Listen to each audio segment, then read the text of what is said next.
Hey, this is Joseph with Engadget. I'm here at CES 2013 with Sony Mobile, and they're just showing off the Xperia ZL, which is the cousin to the Xperia Z. Now, the two phones are essentially the same, except the major differences here are that this does not carry the waterproof and dust rating of the Xperia Z. We have a 5-inch 1080p HD display, and you can see here yourself, that display actually takes up about 75% of the front face here on the phone. One of the unique design elements of this handset is that down here at the bottom you can see is the front-facing camera. So that's sort of a unique placement we haven't seen before on smartphones.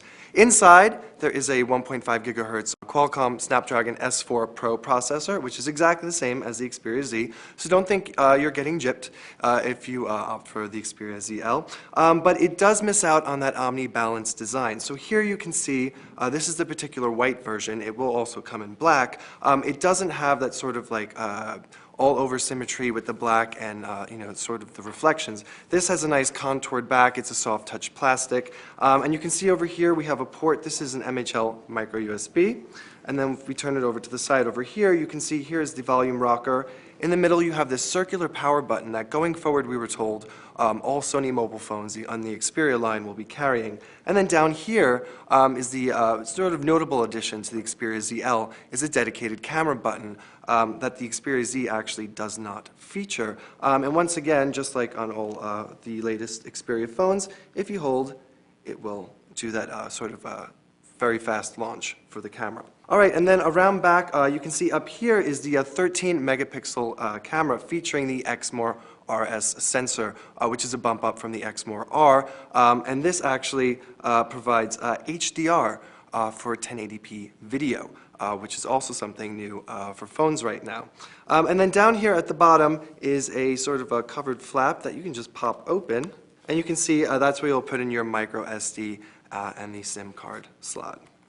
All right, so what we're looking at here is Android 4.1.2 Jelly Bean. Of course, it will be upgradable in the future as those updates are made available by Sony Mobile. And here on the home screen, you can see we have a few Sony media apps that were introduced. They've been pre-configured. This won't necessarily look like this out of the box, but these will also be in your app drawer when you launch the phone. So we have Walkman, we have Album, Movies, and PlayStation Mobile.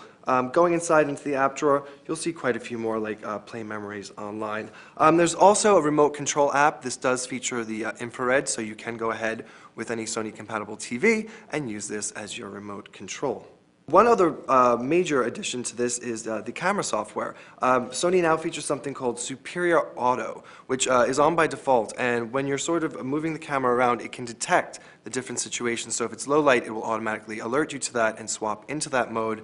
We'll do the same if there's a lot of motion, it'll go into a speed mode. We were moving the phone around, we saw it go into infant mode. Not quite sure what that means. All right, so this phone will be available globally in Q1. You can expect to see it by the end of March. It is just a little bit heavier than its big brother, the Xperia Z. It's about 9.8 millimeters, and it weighs about 151 grams. But all in all, it's an excellent showing from Sony Mobile. So I'm Joseph with Engadget. Look forward to this. Thanks.